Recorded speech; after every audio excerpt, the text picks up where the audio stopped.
Have you ever wondered how a civilization can last not just for a generation or a century, but for thousands of years? Not through constant war or empire-building conquests, but through gentle persistence, like a river slowly shaping.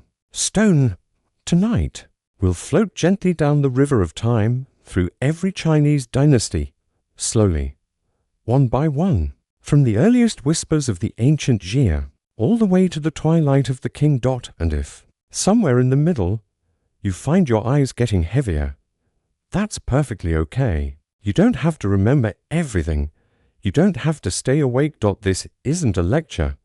It's a lullaby of history. So close your eyes, or rest them softly on the screen, and let us begin our journey through time. It all begins over 4,000 years ago, before skyscrapers, before paper, even before iron tools, with a dynasty so old it might not have existed at all. The Jia dynasty, some say it was real. Others say it was a myth, a legend whispered by ancient storytellers around flickering fires. But imagine small villages near the Yellow River, early people learning how to tame the floods, using wooden tools, earth and spirit. Kings, perhaps, ruled not by law, but by virtue. Their power not through armies, but through wisdom. Stories tell of you the great, who tamed the rivers not with force, but with understanding. Whether he was real or not doesn't matter tonight. What matters is that this is where the timeline begins. Around 1600 BCE, the Shang dynasty emerges, and this, we know, was real. This was the age of bronze tools, ceremonial axes, and the mysterious beginnings of the Chinese writing system.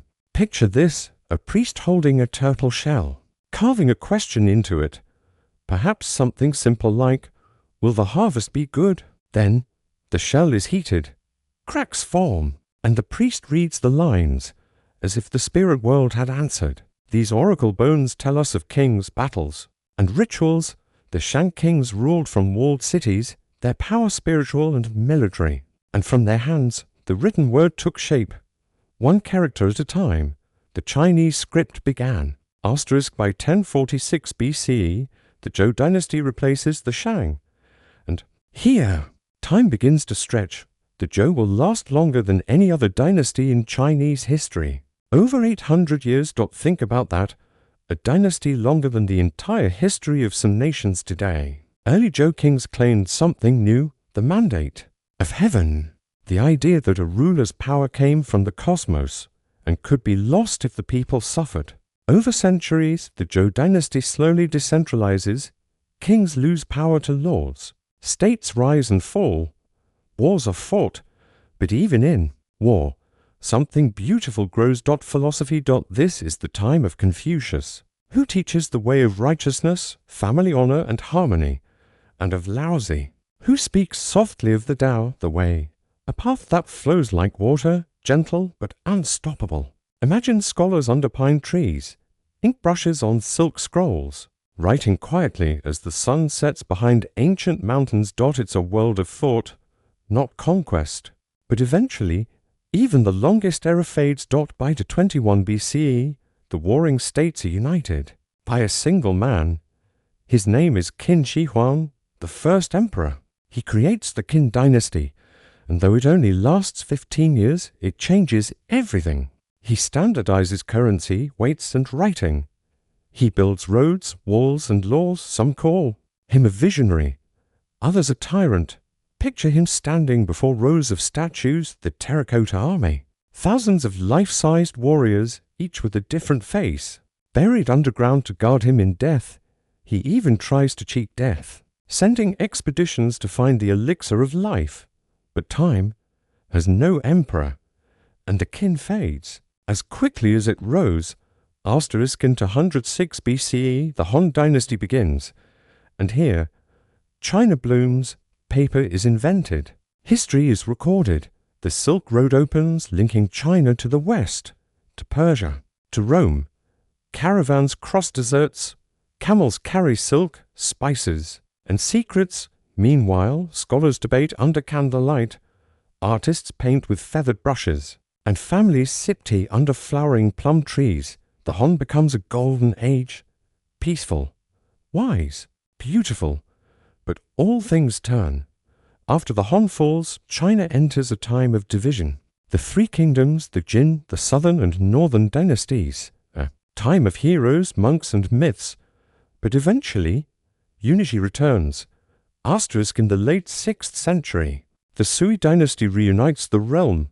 Short-lived, but important, they dig the Grand Canal, an enormous engineering marvel that connects the Yellow River to the Yangtze, north to south. Grain to people. It still exists today. Then comes the Tang dynasty, often called the most glorious of all. Poetry becomes an art form, Li Bai, Du Fu, and one-way write verses that float like dreams. Chang'an, the capital, becomes the most cosmopolitan city in the world. Imagine lanterns glowing at night, silk dancers twirling, markets filled with spices from India, perfumes from Arabia, and music from every direction. A golden age not just for China, but for the world. Asterisk, the Song dynasty follows, and the tempo slows. This is an age of culture, not conquest.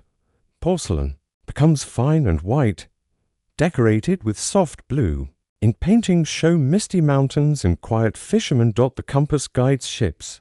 Gunpowder flickers in lanterns. Tea is sipped with ceremony. Gardens are sculpted for quiet reflection. Philosophers ponder not politics, but the soul.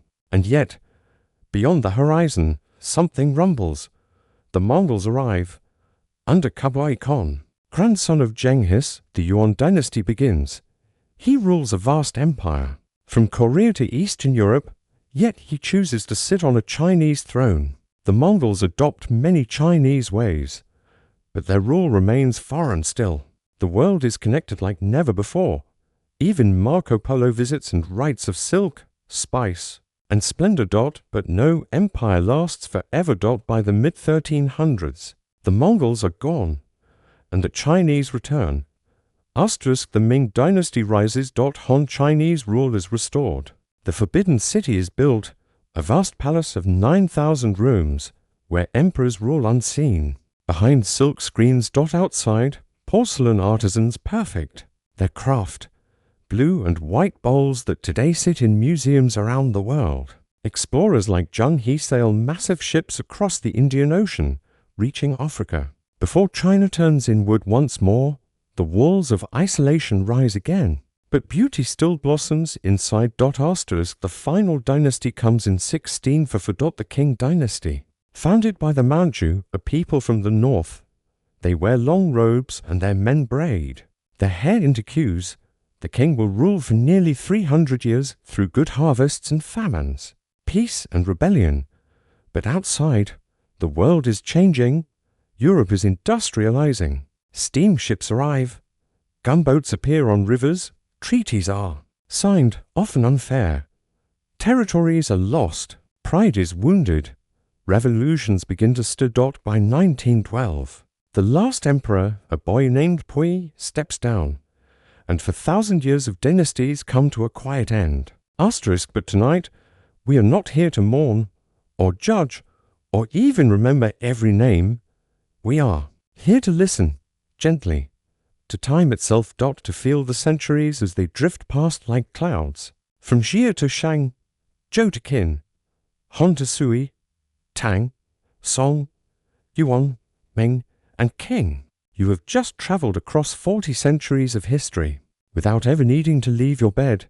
If your eyes are heavy now, let sleep carry you gently. The past will keep you safe. And if you're still with me, awake and calm, here is a soft invitation: subscribe to this channel for more gentle journeys into forgotten pasts. Every week, we travel through time, not with noise and conflict, but with calm, quiet wonder. Like this video if you enjoyed our journey tonight, and in the comments, tell me, which Chinese dynasty would you dream about? Would you sip tea in the Song dynasty, write poems in the Tang capital, or ride horses with the Mongols during the Yuan? Wherever you drift, may your dreams be gentle. Sleep well. History is still whispering.